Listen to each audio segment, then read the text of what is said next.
बिस्मिल्लाहिर्रहमानिर्रहीम। अस्सलाम वालेकुम व्यूअर्स, उम्मीद करती हूँ आप सब खैरियत से होंगे। मैं भी बिल्कुल ठीक ठाक हूँ, आपकी दुआओं से हैं। वीडियो ऑयल मैंने देखें देचकी में डाल दिया था, पहले से ही हल्का हल्का गर्म हो रहा है। ठीक है, 2 प्याज दरमियानी साइज़ के प्याज काटे थे मैंने। तकरीबन मैंने 2 चम्मच इसमें लहसुन डाला और इसको टमाटर मैंने 2 दरमियानी लिए थे और हरी मिर्च 3 से 4 अदरक लेके बीच में ही छोटी छोटी काट ली। इन सब चीज़ों को अच्छी तरह से हम मिक्स करेंगे। लाल मिर्ची मैंने ली है, पिसा हुआ धनिया है, हल्दी ली है और आधी चम्मच मैंने सूखी मेथी ली है, क्योंकि मुझे मेथी बहुत ज़्यादा पसंद है तो मैं थोड़ी सी मेथी इस्तेमाल करूँगी।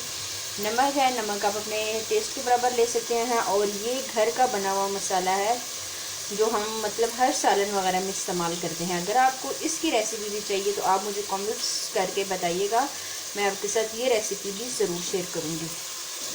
तो ये भी पास रख देते हैं। थोड़ा देखिए टमाटर हल्के हल्के हो चुके हैं। ठीक है, अभी जो सारे मसाले हैं ये मैं इसमें डाल दूँगी और फिर से इसकी अच्छी तरह से बुनाई करूँगी।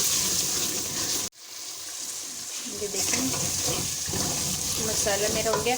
अब मैं इसमें जो पानी डालूँगी, ताज़ा पानी या ठंडा पानी आपने नहीं इस्तेमाल करना, आपने पानी ये वाला इस्तेमाल करना है। आप देख रहे हैं जो लोबिया का पानी होगा आपने वो इसमें डालना है। ठीक है ना, एक्स्ट्रा पानी आपने इसमें नहीं डालना। मसाला मेरा बिल्कुल तैयार हो गया, ये आपको नज़र आ सकता है। मैं आपको दिखा रही हूँ, मसाले ने अपना ऑयल छोड़ दिया है और अभी मेरे पास ये जो दाल है ये मैं मसाले में डाल रही हूँ। ठीक है, अब इसको मैं अच्छी तरह से मिक्स करूँगी।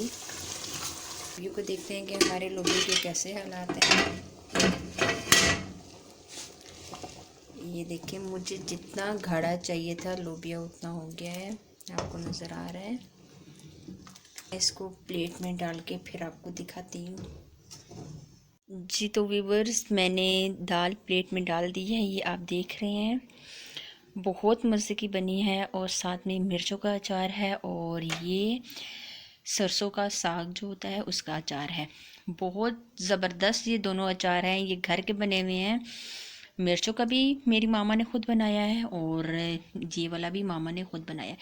अगर आपको ये दोनों अचार पसंद हैं तो आपको इसकी रेसिपी चाहिए तो मुझे बताइएगा, मैं आपके साथ इन दोनों की भी रेसिपी ज़रूर शेयर करूँगी। उम्मीद करती हूँ कि आज की ये रेसिपी आपको मेरी बहुत पसंद आई होगी। मुझे कमेंट्स में ज़रूर बताइएगा और अगर मेरी रेसिपी पसंद आए तो प्लीज़ सब्सक्राइब करना ना भूलिएगा। आज के लिए इतना ही, मुझे दीजिए इजाज़त। इंशाल्लाह नेक्स्ट वीडियो में आपके साथ मुलाकात होगी, तब तक के लिए अल्लाह हाफिज़।